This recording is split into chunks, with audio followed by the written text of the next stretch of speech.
All right, we've had quite a few people that were interested in doing a comparison on the fast track programs of the Caribbean. And the reason I'm doing this is a lot of people are trying to make a decision before the end of, well, actually not the end of June, but maybe 2 months before, which is like right now, because the deadline date is June the 30th. Otherwise, the premium on the donation option goes up 25,000 US. And if you do the accelerated program, you're looking at around 100,000 US dollars more, depending on how many family members you've got. Because right now, see that accelerated option where you can get as quick as 60 days, that's actually free right now.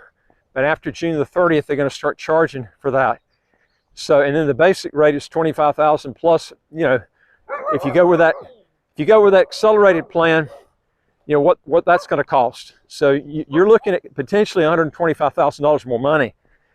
All right, so let's look at the differences between these different countries in the fast track program of the Caribbean: Grenada, Dominica, St. Lucia, St. Kitts and Nevis, Antigua and Barbuda. And let's look at, try to narrow these down. Now, one thing is, I'll be honest with you, the cost difference, this is one thing you can look at. If you're looking at the cost difference, sure, Dominica and St. Lucia are going to be cheap up front, but this is the key right here. And you can go to our website, www.citizenshipquickly.com, and go to the top and look up where it says flag theory. You need to look at that, because one of the things it talks about there is you should be getting a passport in a country that's a pure tax haven.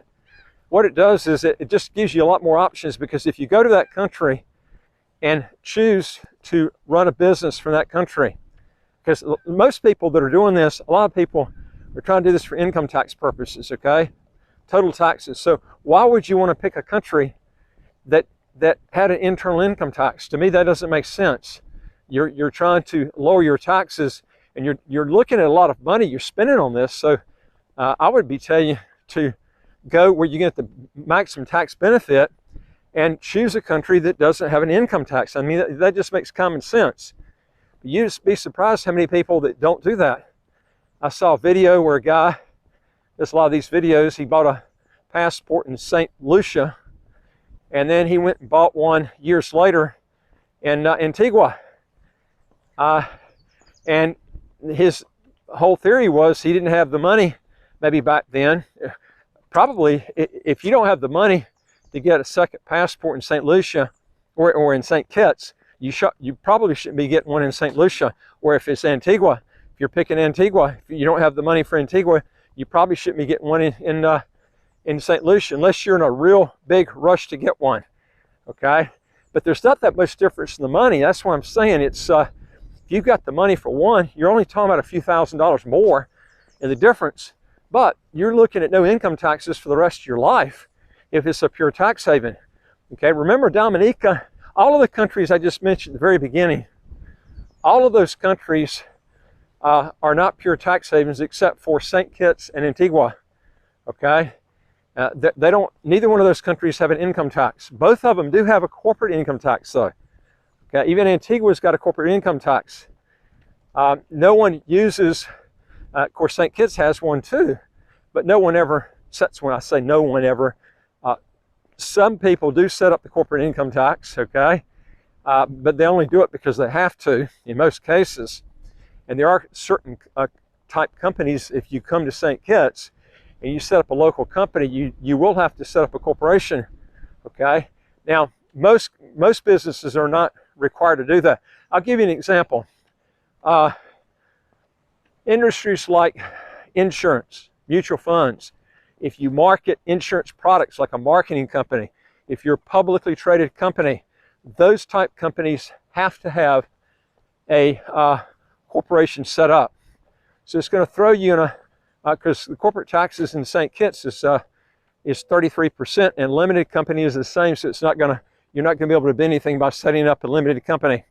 So my whole thing is, I would tell you, is when you set up a structure in a tax haven like St. Kitts, you set up an unincorporated business, okay, and there's no income tax. You do have a business tax that's 4%, but you can actually avoid that by setting up an offshore corporation like in Belize. And if you do that, in fact, I would actually prefer a limited liability company if it's LLC, if it's in Belize versus a corporation, because of the tax differences. Now, because LLC in Belize has no filing requirements for an offshore LLC. Anyway, back on the fast track programs here, this is the thing that you got to look at, okay? All of the countries tax income locally except for St. Kitts and Antigua. But Antigua, if you set up a local company, Social Security tax is mandatory. You have to pay it, okay? And the problem that you've got is when you, what you'll find out is if you're a U.S. citizen, you relinquish your U.S. citizenship, you still qualify for Social Security if you paid in 40 quarters, okay? Whether you're a green card holder, whether you're a prior citizen, doesn't make any difference. If you pay in that, you qualify as long as you paid in the 40 quarters, okay? The problem that you have is if you relinquish your U.S. citizenship, or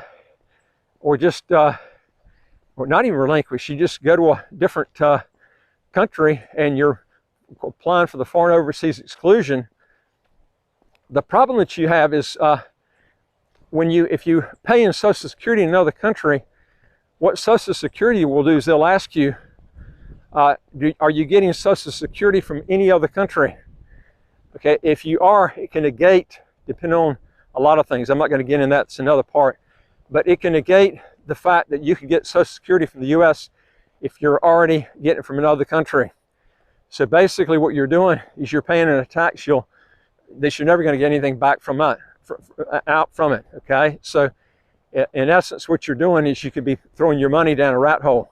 St. Kitts doesn't require you to pay the Social Security tax if you're a self-employed contractor, and I'm talking about on you, not your employees. Antigua, you're going to have to pay it on you and your employees, okay? If you're a self-employed business owner, okay? And that's one of the big advantages of St. Kitts that Antigua you don't have.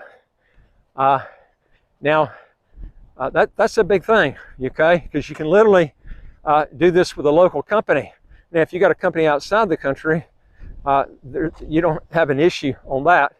But if you want a local company, this is where you got to have to deal with that. Now, the problem with these other countries like Grenada, Dominica,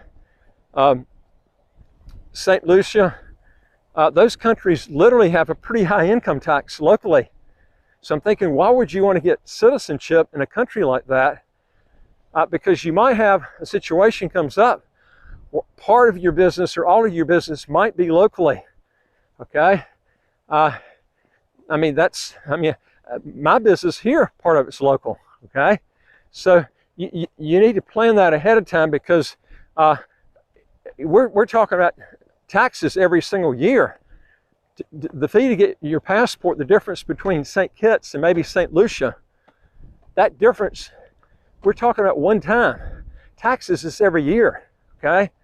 So to me, it doesn't make sense. It's a lot better picking a pure tax haven. And I'll tell you something else too, you're going to find out. You might say, well, Tom, I want to get a second passport, but I have no intentions of moving to the country.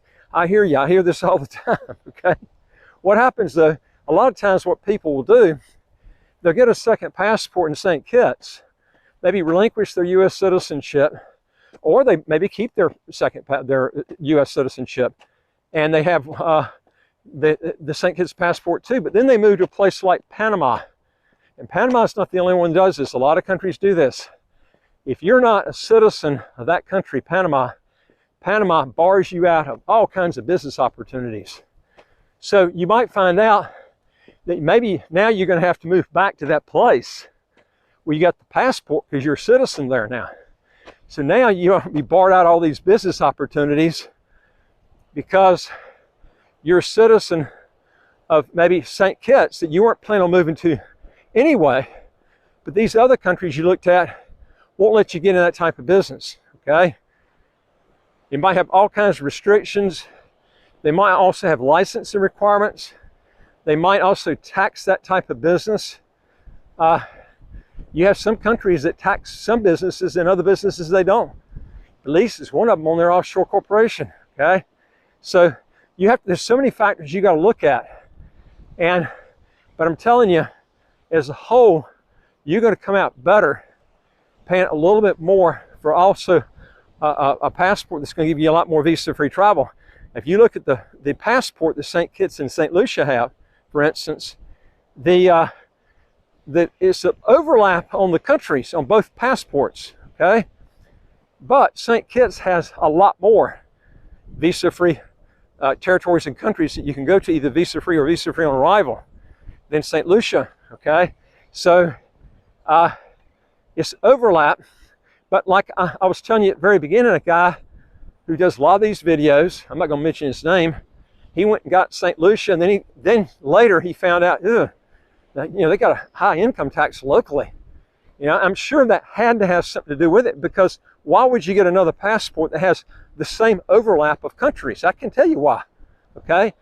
Antigua doesn't have a income tax. That's why. St. Lucia does, all right? And that's what he should have done to begin with.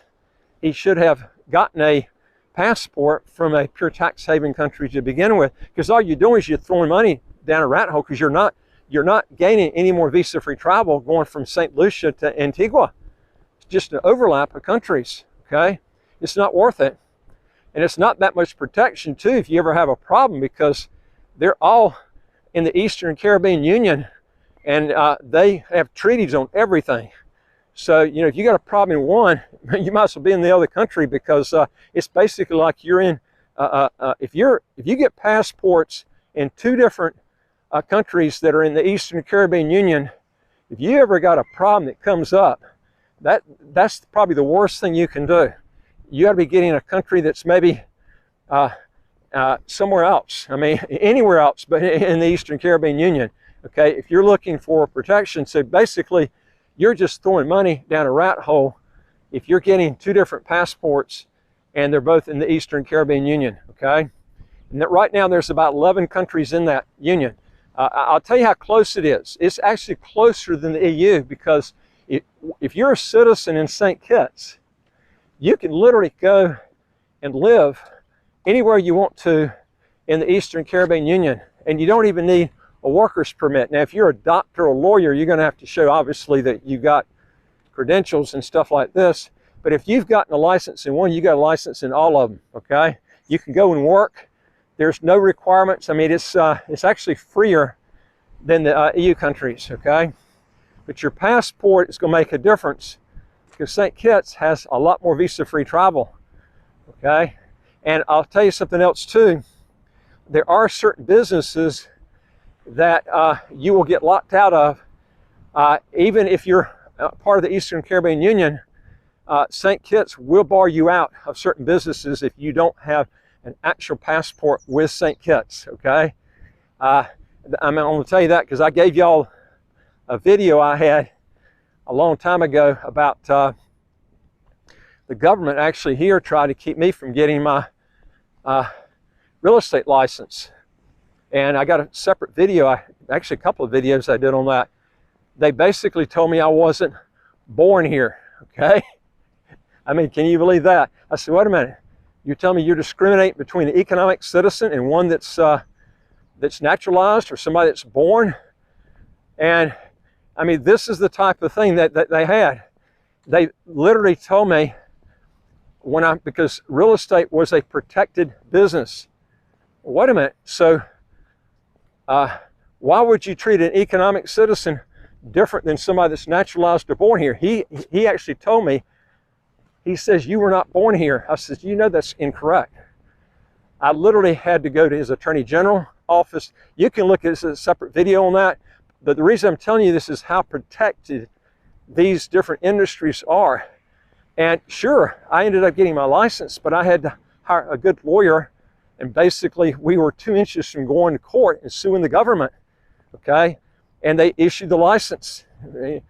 Something that was taking 3 years, all of a sudden took about 2 weeks to get done, okay? But this is the type of headaches and hassles You think you see how difficult that is, being a citizen and having to fight that. Can you imagine not being one and trying to get in and work in that tax-free business that you want to, this income tax-free, to work in that? So you really have to be, I would tell you to go where you can get the lowest tax rate, the best opportunity. And one thing I'll tell you too, you want to make a lot of money, go to a country where you have a lot of high net worth people. St. Kitts, you can look at this in Forbes. St. Kitts has got more billionaires per capita than any country in the world except for Monaco. This came out in Forbes. So there's a lot of wealthy people here. Lots of them. And if you're trying to run a business, you don't want a lot of poor people. You want a lot of wealthy people. It's a lot easier to make more money. And there's just so many factors I can tell you. St. Kitts has got more visa-free travel. Their taxes is better. Overall, everything. The cost of living here is actually cheaper than Antigua. Okay, Antigua, the cost is higher to live, and the visa-free travel is not as good as St. Kitts. So if you narrow it down, you want to look at visa-free travel, you want to look at taxes, you want to look at the feasibility of your business making a lot of money, and you want to be in a high-income place. And St. Kitts is by far one of the highest per capita in the world. In fact, it's number 2, like I said, behind Monaco. That's the only one that was ahead of St. Kitts per capita. Now, so if you're looking for a good opportunity and you're wanting to narrow it down, I'm telling you, by far, St. Kitts is the best option. But this is the key. You got till the end of June, the 30th. Otherwise, you're gonna have to get in your paperwork if you're going to go with a donation option. Otherwise, you're going to end up forking over $25,000 US more minimum, not including if you're going to go with that fast acceleration program on you and all your family members. So you need to think about this and try to make a decision. And one thing I will tell you too, if you end up doing something like this, you need to act quick, because I did a video just the other day and I was telling people, in fact, I just had a client that saw the video and he said, "Tom, you left out one thing about education certificates," and that is another good point. Some of these things you might have on hand. You might have to order them from your college. You know, diplomas, high school diploma, college diploma. And some of these things, like your birth certificate, if you're in a different state than where you were born, and the birth certificate now is in a different state, and you can't get hold of the right party, and you have to fly there or go there. And then other things like, how many places have you lived in the last, so many years? Because the CIU department is going to ask you, they're going to want a police report in all these places that you've been living in. Okay? So you're going to have to consider how hard is it going to be if you're not living in that country now. If you're in if you got like a police certificate that's in a country overseas, and that country is not very dependable, and it's very difficult to get through the right government office, you might have to pick up your bags and get on a plane and move there, or fly over there and then get the stuff. So you're going to have to decide, how long is that going to take you? Well, you got right now less than 2 months to get all this stuff done. And so you're going to have to decide if you're going to be getting this passport. I would be rushing and trying to get everything put together. If you want to know more on this, folks, again, you can go to our website, www.citizenshipquickly.com, and just ask for some help. And I would like to hear from you. If you got a question or comment, just put it below. And again, don't forget, hit the subscribe button at the right of your screen. You get new videos automatically as they come out. And I look forward to talking to you on the next video. Take care.